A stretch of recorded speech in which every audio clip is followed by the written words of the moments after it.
We were a little confused when it happened, but kind of looking back, you kind of had to laugh at how excited everybody was, and that's a big thing too. As you talked about, last question before I let you go here, the fun that you want the guys to have. It's and when you're a coach, it's more than just the X's and the O's. You want them to enjoy the time with the team and everything like that. Coach, from watching above, it looks like this is a fun team who is enjoying this ride. I hope so. I hope so, because college football should be fun. You know, I actually just walked over from my son's first flag football practice. He's 6 years old, and they're having a blast out there. It should be the same for 19, 20, 21-year-old guys. Exactly. Okay, we want to have fun. Exactly. So. And I understand you're also hitting practice after this. Yeah. You get a little nighttime feel as the Castle is going to see its first night game coming up. Yeah, so we want to make sure the guys are used to the lights and things like that. Just a quick practice, making sure everything's buttoned up. All right. Well, Coach, best of luck. We will see you at the end of the show here for some comments on ONU and everything like that. And coming up next here on the Scott Donaldson Show, we're going to have co-defensive coordinator and assistant coach Mike Coyne on. This is WTTF AM 1600, FM 93.3, and on the web at WTTF.com.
Good.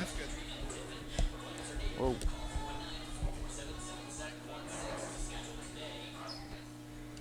Where am I in this one?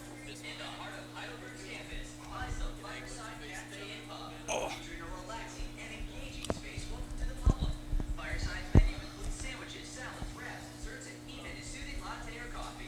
Is this your first one? Second? Did it last week? Yeah.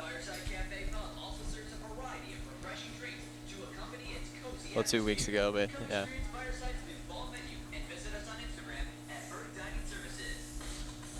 I don't know where to put this thing. What's the norm? That? Yeah, just as long as it's behind you, and yeah. I feel like I'm going to turn the wrong way and like a whole stack of equipment's going to fall over.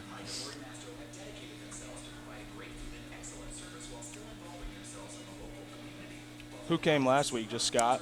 It was Scott and the captains, so like Jarrett and Brian Lacey and everybody, yeah. And then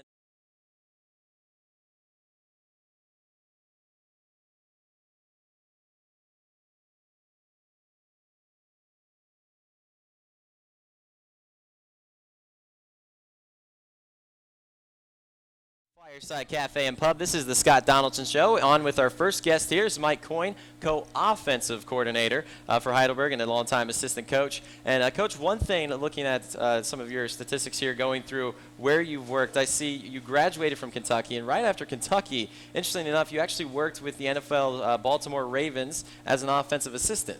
What kind of experience did you get at a high level of football like that? I was pretty lucky because I got an internship there right out of college. I literally started the day after I graduated. So I started off in public relations, nothing related to football at all.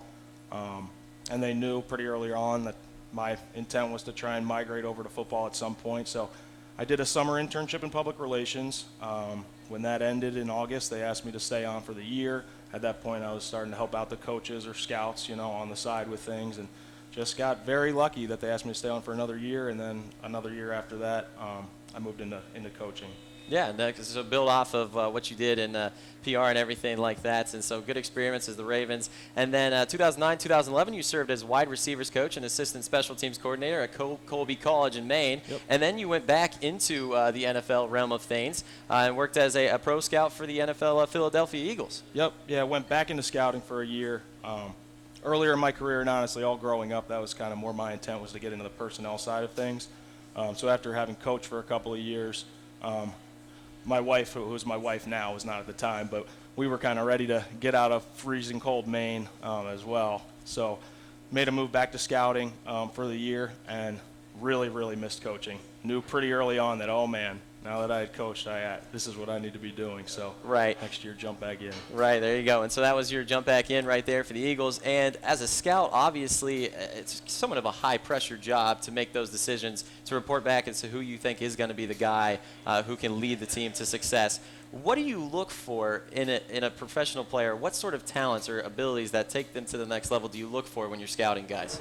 I mean, outside of position-specific stuff, there's certain athletic attributes, I think, that are really critical to being able to succeed in the NFL at certain positions. Outside of that, I think really anybody would tell you they just want to get a good impression from somebody in the interview process. When they go to the combine and they test them in all those drills, everything. You have D linemen that are 340 pounds running 40s. That doesn't matter. That's not relevant at all to their evaluation of him. But that interview, that 10 minutes they spend with the team and their top brass, that really does matter. Yes. The impression they make. So the content of a person, who they are as a person, for not only probably locker room concerns, but just for leadership as well? Yeah, and just people who are driven, people that are going to be accountable and show up every day. And if they bring something to the table in terms of energizing other people, even better. But at the very least, that they're not going to be someone who is, you're constantly having to drag along, to motivate. Right. And then 2014, you decided to come to Heidelberg. You served as assistant coach for the Student Princes when they went 8-2, a very successful year.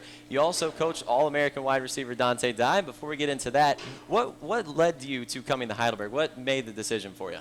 Well, I knew I wanted to make a move that year, and had looked at a couple opportunities when I interviewed out here. I really liked the program from what I knew about it from afar.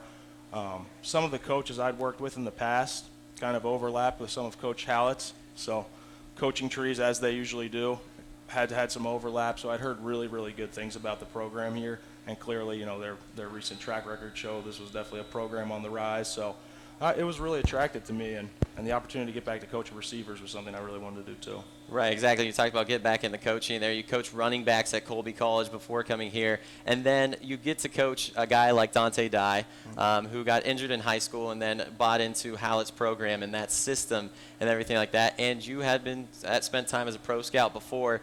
What did you see in Dante that distinguished him as a guy that could make it in that next level? Well, man, I mean, we talked about the attributes that aren't athletic, the things outside of just the athletic skills somebody has, and that's what I saw from him in spades. I mean, character-wise, I always tell them the same thing. He was as rare mentally as he was physically for this level of football. It's the absolute truth. He was obsessed. He was absolutely obsessed with accomplishing his goals. I mean, driven to the point very few people I've seen driven and motivated in that way. Now, I saw a senior, Dante Dye. He was only here for a full year while I was here, so I didn't see the work in progress to that point. I don't know that as an 18-year-old coming out of high school he was necessarily that diligent.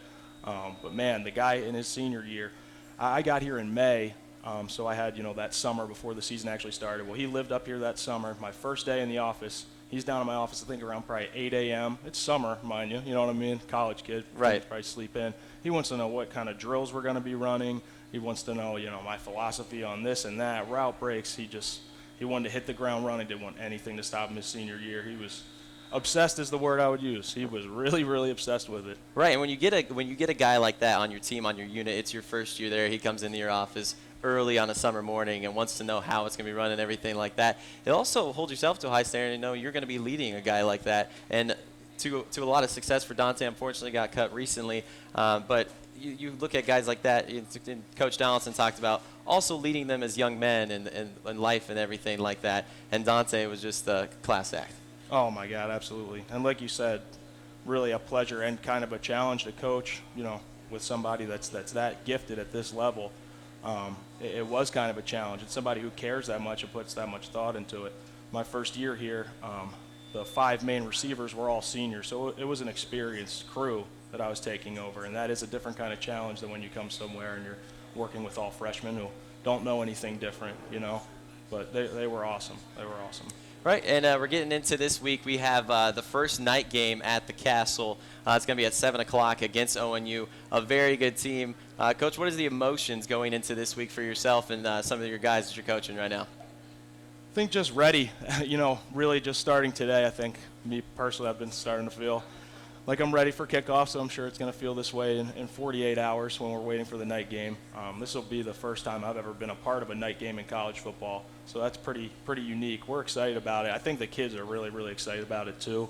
To this point in the week, I think they've all been so focused on just getting down our game plan, doing everything that we have to do to prepare for it. I don't know if they've thought about what it's going to be like under the lights, but I imagine, especially when Saturday comes, they're going to be pretty jacked. And I think the turnout and the energy, it's going to be something special in the Castle that we see.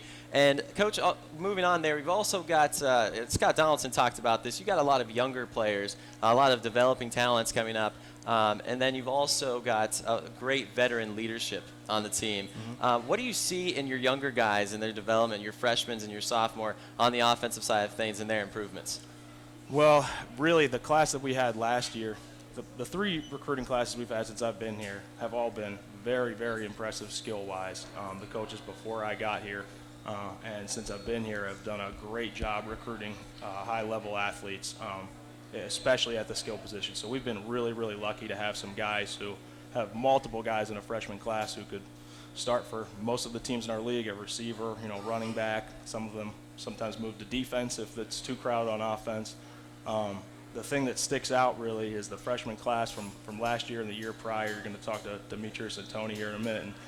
And the players they are now, it seems like it had to be more than 2 years ago that they were here as freshmen, because I promise you they were not the same guys at all. Yeah. They were definitely not the same players.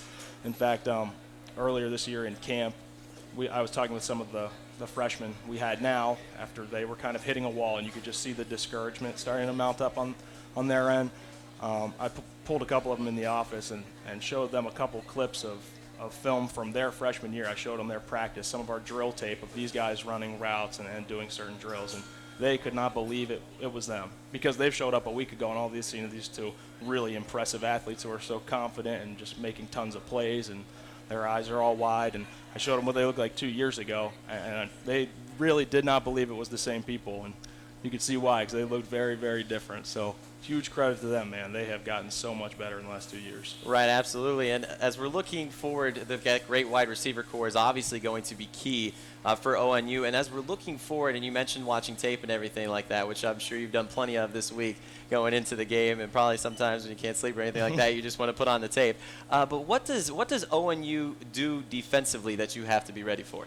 I think they're very sound. I think they're very disciplined. I think if you look at them personnel-wise, they're not a team that you identify one out of the 11 that is someone you want to go after. There's no one that stands out as, hey, this is going to be a huge matchup advantage for us. We need to exploit it. I think they're fundamentally a very, very good defense. There's very few busted coverages where, they're supposed to be in man coverage and the tight end or slot receivers just left undefended. Almost never happens. They're very good with their gaps. They're very gap sound in the run game. So I think they're a very, very fundamentally sound team, very disciplined, and that definitely brings a unique set of challenges, as opposed to a team that maybe is a little blitz happy and does too many things. They are very, very sound.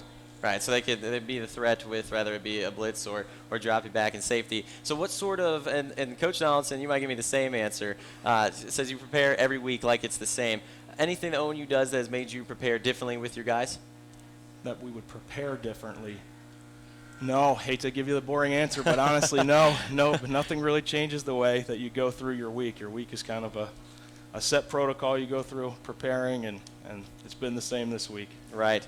And the guys that we have coming up next here on the Donaldson Show is Nick DeLisa and Demetrius McGee and Tony Morris, three outstanding wide receivers, very quick footwork amongst all of them. And one guy, Nick DeLisa, had his first over 100-yard game catching. Got to be pretty proud of all of these guys for their efforts that they're giving. I can't believe that was his first 100-yard game. That's what we were talking about over there. I had no idea. I would not have guessed that. I guess he was close a couple times. And honestly, I forget that this being his senior year, last year was almost a wash for him. I mean, I believe he dressed for 7 games, but in 2 or 3 of those did not play very much. He had a knee issue that kind of bothered him throughout the year. So with his junior year being almost a wash, I guess that's how this becomes his first 100-yard game. Hopefully the first of 9 more or 12 more to come. Right. That's And the hope. you've worked with wide receivers a lot throughout your career in football. And one of the things that strikes me, Nick, with his first over 100-yard game, he's also doing it with a 5'8" frame as a wide receiver.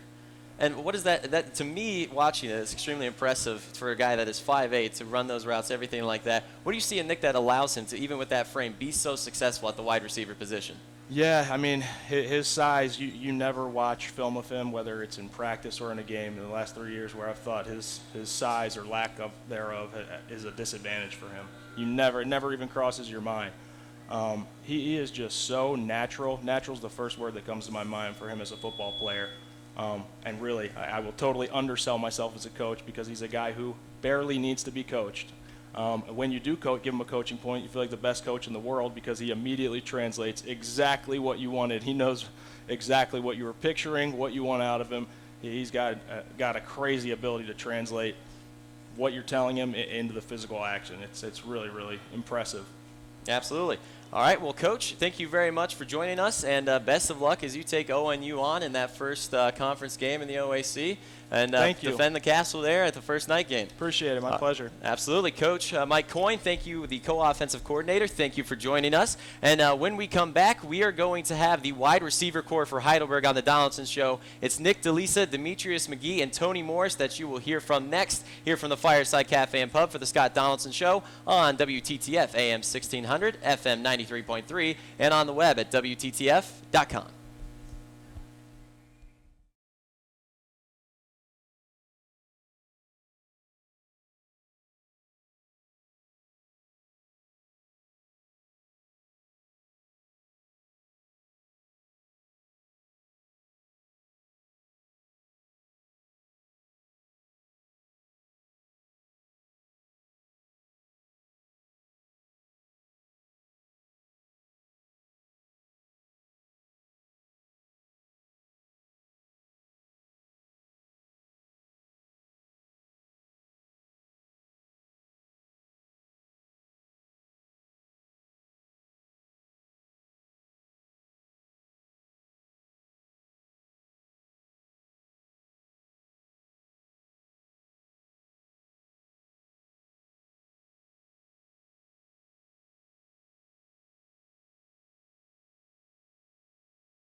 Welcome back to the Fireside Cafe and Pub here in the heart of Heidelberg's campus. I'm Scott Carpenter alongside our first player guest we got on the Donaldson Show, Nick DeLisa, fresh off his first over 100-yard catching game. Nick, how you doing? Great, how are you? Good, good. And Nick, looking at your career here, you went to Mentor in high school, obviously in a highly competitive conference playing football. How was your experience at Mentor? Mentor, oh, it was great. D1, played a lot of really good competition in the St. Ignatius, St. Edwards, all the schools like that. Yeah, absolutely. Like I said, you had a high level of competition, and obviously it was there that you were prepared to play Heidelberg football. What do you think, in looking back at a couple things when you're in high school, what prepared you to play at the next level in collegiate football? What prepared me? I would have to say the biggest thing is like the coaching I had. I had some really good coaches, Coach Steve Trevisano, Ed Pollock, my receiver coach, and yeah, I just think they prepared me very well. All right, and then you decided to come to Heidelberg. Did see some playing time in your freshman year. What made that decision, not only football, but I guess education standard related as well, to come to Heidelberg? Oh, I mean, the first day I came here on my visit, I met Mike Hallett, everything. He recruited me. And the first thing I really fell in love with was the campus. Very beautiful campus here. Yeah, like you said, the education is awesome here too. Yeah, absolutely. And so talking about last week's game against Cortland, obviously on the team side of things, a little bit disappointing having that comeback effort just come up short. And I asked Donaldson the same question about that. As going into the fourth quarter, you're down 30-14, scored very quickly. What were the emotions like pumping through your body making that comeback run? Oh, I mean, motion, yeah, like you said, they were pumping. Like you said, we were down 30-14. You just can't give up. You got to keep fighting through, and yeah, I guess. Yeah, keep fighting and keep going, and show it against Cortland, just coming up short, and then obviously talk to Donaldson as well in the locker room, the emotions and everything like that. Said you guys weren't really down. You're ready to face ONU and everything like that, getting prepared. And obviously last week you had your first time going over 100 yards, which has stunned your coaching staff. But how did that feel when you look back and you saw that achievement? I mean, obviously we got the loss and everything, but I mean, it did feel good to get my first over 100-yard game. Since I've been pretty close before, but it was good to get over. Yeah, and also your role, you did a little bit of this last year too, but kick returner, as you're one of your newer roles for Heidelberg. How you feeling with that? Oh, it's awesome. Coach D talks about all the time. It's you have a guy, special teams guy to another. It's equivalent to another 1,000-yard rusher, passer, receiver. It's really big, important to the game. Right. And coming up this weekend, Saturday, I'm sure you'll be thinking about it all day. It's going to be the first night game in the castle. So when you think about these emotions going into it, there's probably going to be a large turnout from the crowd with students and everything like that. What sort of thoughts or emotions are going through you right now, knowing that you're going to have your first night game heading into your senior year? Oh man, it's going to be awesome. It's something have like night games. Going back to high school. Every Friday nights under the lights. Now you're playing college football. It's all during the day, and just having a night game defending the castle. It's going to be awesome. We're going to have fireworks and everything. So awesome. All come right. out, support. Nick, looking forward to it. Best of luck as you take on Ohio Northern this weekend. And the next wide receiver we're going to hear from here is Tony Morris. Tony is 6'2", 205. He is just a junior. He is from Fairborn, Ohio. And he is a wide receiver, and he's actually majoring in accounting. And last week against Cortland, he had 68 yards in total. And Tony Morris, key to this wide receiver component that we see here at Heidelberg, led by Coach Mike Coyne on the offensive side of things. And Tony, welcome to the show, bud. How you doing? Good. How are you? Good. And Tony, your Week 1 debut, 68 yards. Obviously, like I said, talked about the comeback effort that just fell short. Feel good after the game? Yeah, it was. A little disappointing, but we're ready. We're moving on now, so we're fine. Exactly. And so going into this week, you talked about the defensive for ONU just a little bit ago about how they're very sound. They don't make many big mistakes or anything like that. How have you prepared, maybe mentally, for this night game? We gotta know our stuff. That's all, and just be us. That's all. Exactly. And the emotions, we just talked to Nick about it. First night game, you excited? Yeah, very excited. Good. And in high school, you earned 3 varsity letters as part of the Skyhawks football team, and you also earned a varsity letter as a member of the track team. Mm-hmm. The track kind of help you prepare and be ready for the wide receiver position? It helped me so much. It got me a lot better before college. So yeah.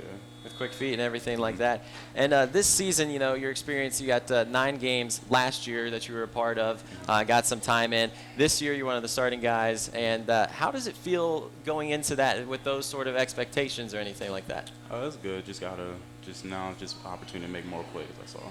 Right, exactly. And so with the ONU defense and everything like that we talk about and running routes all day, it's going to be exciting in the castle, number one. Mm-hmm. And then what are your personal, as the season goes on, and talk about this excitement, what are your personal goals and team goals for the season? Team goal to win a ring. And personal goal is just to play my best every game. That's all. Absolutely. To help my team win. So.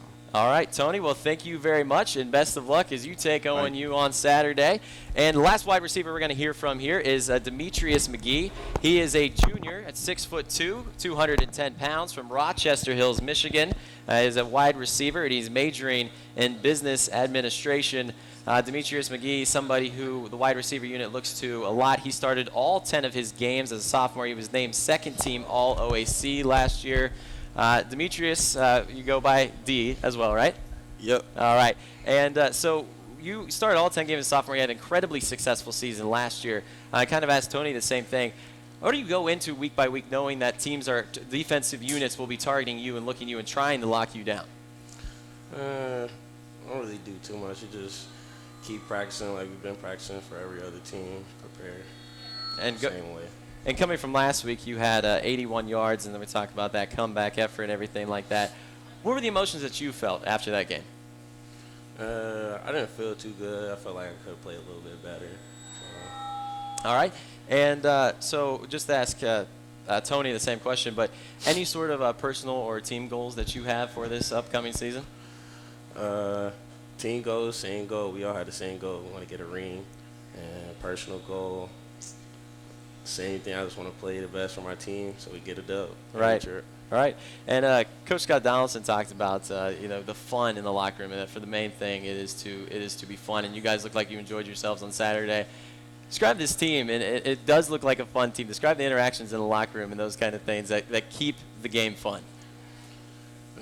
Just the personalities we have, like all the different personalities we have in the locker room, just that come together and makes it silly. We have a silly team, but we get along well, and it makes us bond better. Who is the goofiest guy on the team? I would like to say I'm the goofiest guy, but I would have to say we got a lot of goofy guys. I'm gonna say Justin Hutchins. Justin Hutchins. What gives Justin Hutchins the goofiest guy title then? He's just a jitterbug. He's just a bug. He just always has something out of the blue to say. Right, those sort of things keep it fun. And we understand that Scott Donaldson might also be a little bit on the goofy side. You got any stories with him? Yes, I think we feed off of his personality because he's unexpected too. He does some very unexpected things. He's a funny coach. Right. And that comes through on the show as well.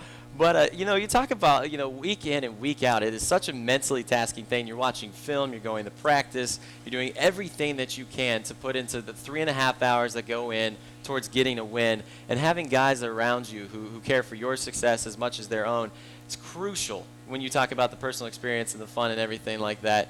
You guys got to be enjoying it.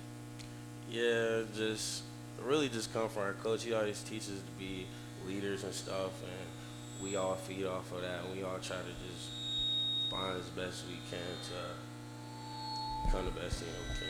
Absolutely. And, of course, you got a couple of guys next to you lining up, Tony Morris and Nick DeLisa. And there's a reason about the wide receiving core on tonight. You guys had such success. What do you see in Tony and Nick, and I guess you could say yourself, that has led to your success throughout the years here at Heidelberg? Tony, he just a man. Tony and Nick, they the man. They the man on campus. Tony, he the speedster. He running past everybody, burning them every time. Nick, his footwork crazy. He remind me of Wes Welker. He a dog too. And myself, I don't have too much to say about myself. Right. And, Nick, we talked about it too. One of the things, you're a wide receiver. You stand at 6'2". And we talked about Nick doing it with a 5'8" frame. How impressive is that to you? He can be such successful at the wide receiver position in a frame like that. It's very impressive because, he's just a little guy, but he plays like a big guy. He will break somebody down. Like, you better watch your ankles. You going up against Right. And we just talked with your co-offensive coordinator, Mike Coyne. He's a guy that works with you guys a lot. He's had a lot of experiences working with wide receivers. What have you learned from Coach Mike? I learned a lot of things from Coach Mike. He really made me mature and just set high expectations for me. maybe become a better player. And obviously, a guy like that knows what he's talking about. He spent some time scouting for the NFL and everything like that. And so this week we're going into ONU. You've probably watched a bunch of tape. You've heard it 1,000 times now. It's the first night game, defending the castle. What sort of emotions are you having going into this game? Crazy emotions. Like, I already have butterflies in my stomach. Somebody told me you have butterflies. You ready to play it up? Like, I'm just ready to go right now.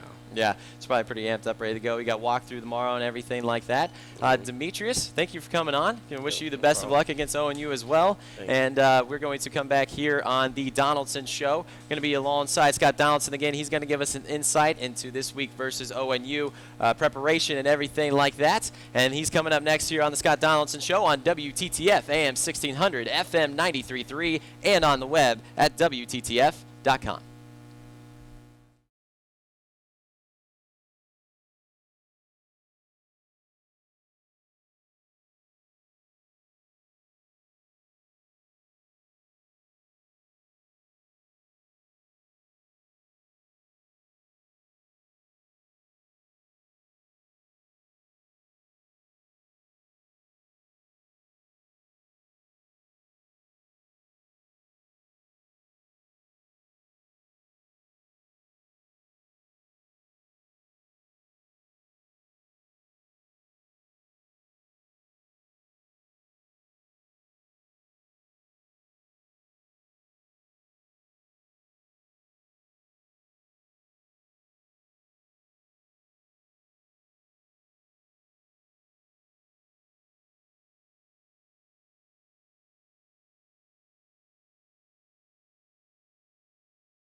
Welcome back to the Scott Donaldson Show here in the Fireside Cafe and Pub. And Scott's no stranger to the Fireside Cafe and Pub. Saw you with some cheese fries a little earlier there. Yes, sir. I'm good for about three to four meals a week here. Right. Lunch or dinner. Right, trying to catch the grub before the big interview here.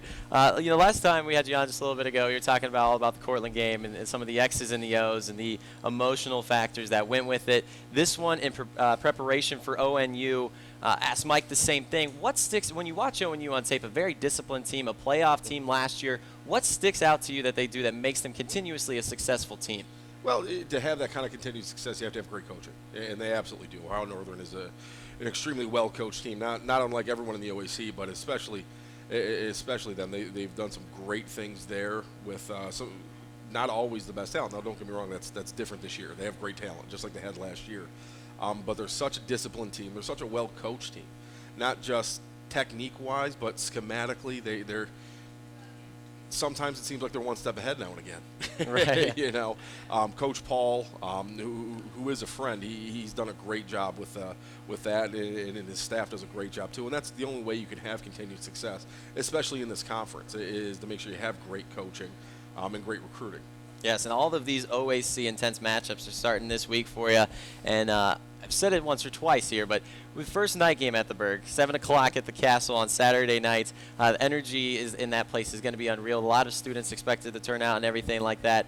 as you're going to wake up on Saturday and you're not going to hit the headset at noon or 2 o'clock like a normal start time, gives you a lot of time to think about the game, doesn't it, Coach? A little too much.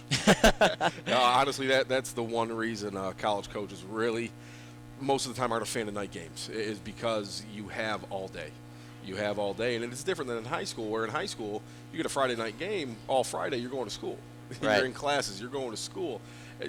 In college, you get a Saturday night game, you're not really doing much during the day. So that's the biggest thing for us coaches, to make sure these guys are finding ways to stay busy, finding just to keep them relaxed. Because what you don't want, and this is true as coaches too, what you don't want for us or them is just thinking about the game all day. Is just thinking about, because the anxiety builds up, and when the anxiety builds up high enough, it turns into stress, and you can't play stressed. You have to play loose. So that's as coaches, that's kind of the fine line, because you want a great night game because it's fun and it brings the campus out and it brings the community together for a Saturday night, gives them something to do. But it's also, it can be very stressful. Right. So you can answer what the team will do, and what yourself will do is, like you said, you get up on Saturday, instead of having that early wake-up call, getting to the stadium, maybe getting a meal with the team. What are you going to do in preparation for the game all day? We're not going to wake them up too early. You're going to let them sleep in. To be honest, we do something every day at 6:30 or 7 in the morning, so we're going to chance to let them sleep in a little bit. We'll have some brunch, then we'll meet a little bit, have a little walk through, then eat some dinner, and maybe meet again a little bit, and then get them ready for there, But there's a lot going on Saturday on campus. I know there's a couple of soccer games they can go watch, I don't know if volleyball's home, but if they are, we can watch that too. Little plug for the volleyball team There there. you go, Coach Miller. And so you spent all week preparing for ONU. You talk about the guys. We just saw the wide receiver core on here. It's a really well-spoken, nice group of guys, and guys that have seen a lot of success in the past and so far this year. Yeah, they really are. And trust me, they're not the only three that are going to be catching balls for us this year. Okay. We have a ton of talent at receiver. Not only that, in tight ends and running backs that are going to catch the balls out of the backfield. They were very soft-spoken in here. If you're on the sideline any Saturday, I can promise you soft-spoken is not a word you're going to describe them with. Right. Okay, those guys aren't afraid to talk, and that's how they play, and I love it. They're confident in what they do. It's so funny watching, Demetrius might have come off a little soft-spoken, but there's nothing but a smile on his face. He talked about the goofiness of the guys and everything like that to keep it fun in the locker room. Stories that you have of, he said he might be the goofiest guy. He's pretty goofy. I also agreed with him. Justin Hutchins is, neither of those guys' mouths ever stop. Ever.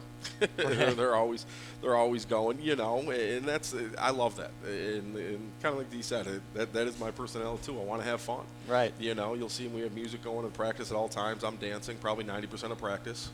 Okay, I'm probably the best dancer on the team. There's no question about that. I remember in camp we were going to inside run, and inside run's a very intense, very violent type drill. All run plays, and you're going, varsity offense versus varsity defense, and right before it, song came on, the guys got excited about it, and it turns into a dance-off. Turned into a 40-person dance circle for about 5 minutes. And those are the practices I love. Those are the practices I remember, because you are having fun. Then after that, we had an unbelievable practice because the guys were loose. Yeah, and their morale, like you talked about, being loose is important instead of anxiety and stress. And the morale, things like that, you hear those sort of things, it just makes you laugh and see a team that enjoys it, whether it's a win or a loss, or when you're delving into the X's and the O's. It's got to be so important to have guys that just enjoy, because there are points where it can get exhausting, continuously watching tape, continuously working and drilling. Yeah. Those moments have to be cherished. It can be a grind. There's no question. So you want to have fun when you can have fun. Obviously, there's time to be serious. There's time to just grind it out and do your work, okay? And as coaches, we have that same thing, but you kind of relish those opportunities that you can have fun together. And that's something we started this off season, and doing different things on the weekends together, just so our guys made sure they cared about each other. And when you have fun together, you start caring about the guy next to you, whether you know him personally or not. If you're having fun together, it rings true on Saturdays. Right, and it can only make you happier if you see a W next to the game after it's finished. So that helps. And we talked to Mike Coyne earlier. He's got a pretty impressive resume with spending some time in the NFL after graduating from Kentucky. The guy that was really well spoken. What's it like knowing as head coach you can't control it all? You got to have other guys there. And what's it like? The coaching staff seems to fit right into the mold you talked about with the players as fun and goofy, but also driven. Mm-hmm. Yes, and that's we talked about this a couple of weeks ago. I'm very blessed to have the staff we have right now, especially most of us have been here for a while. Coyne and Brian Fox, our receiver coach, are kind of the newer guys. They've been here 1 year and 3 years respectively. They have great personalities, but they truly do care about their players. That's the one thing I expect out of our coaches. They truly care about their players. That's more important than whether you can coach a position, whether you can call plays. If you truly care about the guys that you're working with every single day, that's much more important to me. And yeah, we have a lot of fun together too. We can get away from players, and trust us, we like to have fun too. I believe it.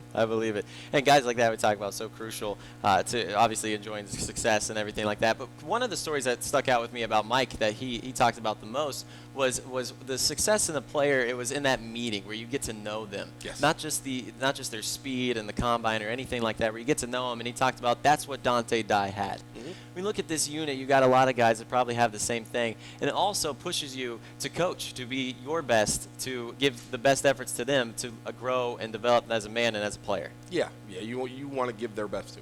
You want to give your best to them. Excuse me, because you do care about them. I care about every single player on our team, and I want to make sure I'm giving my best so they can be successful. And every single coach we have, our 10 coaches or 14 coaches, whatever we have, we got a bunch, truly feel the same way. They want to give their best, and that's preparation, that's at practice, and everything else that goes involved with a college football program. Right, so good group of guys there. And, Coach, you got ONU as a playoff team. My coach, Mike Coyne, said that they just are very sound on both sides of the ball, very fundamental. You touched on their coaching. And obviously it can be a lot to take in the night game against a very quality opponent like ONU.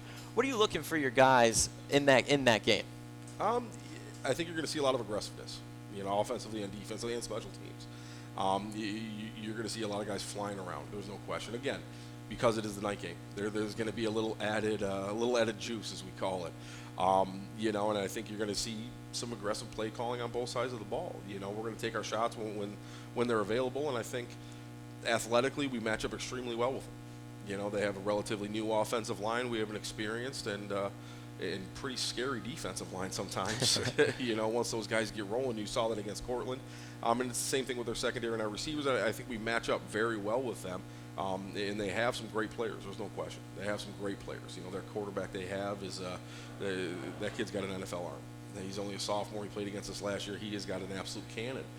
We got to make sure we keep him contained and hopefully knock him to the ground more than he throws it. Right, and you talked about getting the Cortland 3 out of 4 times, looking probably to apply that same sort of pressure. And then going off of the X's and the O's here, probably going to be a large turnout among students and everything like that. And I think we saw that on Saturday as well. The morale around Heidelberg and Heidelberg football with you as head coach, is this something that, have you had the chance to take that in and just be thankful for the situation you're in and such a great student body around you? Absolutely. I think that was, from day one, even when I was an assistant coach here back in 2004, well, not then, we were 0-10 then. Wait a few years till we started being successful. The energy at Heidelberg is what keeps me here, and it's what has kept me here for 13 years.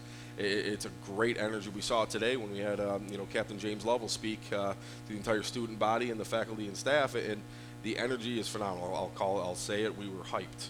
And they're always hyped. On hype day. Yes. On hype day, you were hyped. On hype day. Did you get a chance to see the captain speak today? I did. What a great speaker. I couldn't believe that he was such a great speaker and great energy, and he's 88 years old. And what he lived through in the 60s and 70s, just hearing him speak was really inspiring. It really was. And talking about conflict resolution, which as coaches, we deal not on that level. Trust me, we're not NASA. All right, none of us could work there. But it was great to hear about the crisis management, that conflict resolution from him, from being in such a widely publicized and such a life or death conflict situation, a crisis situation. Excuse me.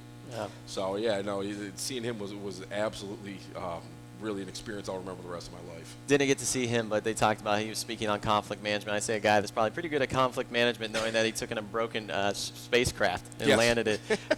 And last question here, Coach. As we get ready, obviously, like I said, it's a night game. There's going to be a lot of energy in the place. What can you tell the student body and your players? What are you going to those guys together? What are you going to say to them before they take the field? Go out and have fun. That's it. That's what I'll say every time. Go out and have some fun. Have some fun, hit some people, have a good time. All right, Coach. Well, good luck getting to the quarterback and everything like that, and best of luck on Saturday. We'll see you out there. Thank you, sir. All right, Coach. Thank you for joining us. I want to give a big thank you to our sponsors here of the Scott Donaldson Show, Fireside Cafe and Pub, of course, for hosting us, BW3s and Subway of Tiffin, Harrison Price Insurance, Kimmel Cleaners, Tiffin Brake and Wheel, Fireside Cafe and Pub, Reineke Family Dealerships, and Bill Daniel Allstate Insurance. Saturday is going to be the game. It is going to be pregame starting at 6:30. Myself and Tony Paradiso will be calling that one. High energy, be sure to be there. And you can catch us next Thursday as well for the Scott Donaldson Show at 7 o'clock. And that's going to do it for us. Thank you to our guests, Demetrius McGee, Tony Morris, Nick DeLisa, Mike Coyne, and, of course, head coach Scott Donaldson. I'm Scott Carpenter saying goodnight, everybody, on behalf of WTTF, AM 1600, FM 93.3, and the web, WTTF.com. Good night.